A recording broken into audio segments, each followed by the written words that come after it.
नमस्कार मित्रांनो, मी हेमंत देसाई.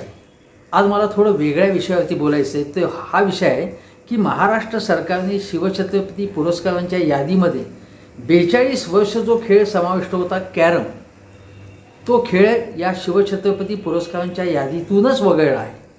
केवळ कॅरम नाही, body building, power lifting, golf, नौकानयन, बिलियर्ड्स आणि अश्वशर्यती हे खेळ वगळले. आता हे बाकीचे खेळ आणि कॅरम याच्यात फरक आहे, कारण कॅरम हा अतिशय स्वस्तातला गोरगरिबांचा खेळ आहे. तो सहजपणे खेळता येतो, बिना कष्ट खेळता येतो आणि ज्याच्यामधनं मनमुराद आनंद मिळतो. ज्या खेळांचा ऑलिम्पिकमध्ये समावेश नाही ते खेळ म्हणे बाजूला करण्यात येत आहे शिवछत्रपती पुरस्कारांच्या यादीतून. आता असं जर आहे तर मल्लखांब, योगासने, आट्यापाट्या हे खेळ जे आहेत हे ऑलिम्पिकमध्ये कुठे आहेत? या खेळांचा समावेश.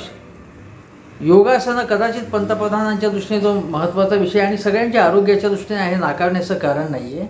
पण हा जर आट्यापाट्या हा ऑलिम्पिकमध्ये खेळला जातो त्याला शिवछत्रपती पुरस्कार, योगासनं उत्कृष्ट करतात शिवछत्रपती पुरस्कार, मल्लखांबाला शिवछत्रपती पुरस्कार, त्यांना द्यायला जाऊ नये, त्यांना अवश्य द्यावा.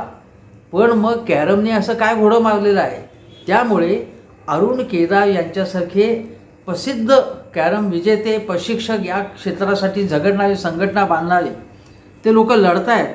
आणि माझं महाराष्ट्राच्या मुख्यमंत्र्यांना आणि क्रीडा मंत्र्यांना आवाहन आहे की हा चुकीचा निर्णय बाजूला ठेवावा आणि कॅरमला शिवछत्रपती पुरस्कारांच्या यादीमध्ये अवश्य सामील करून घ्यावं.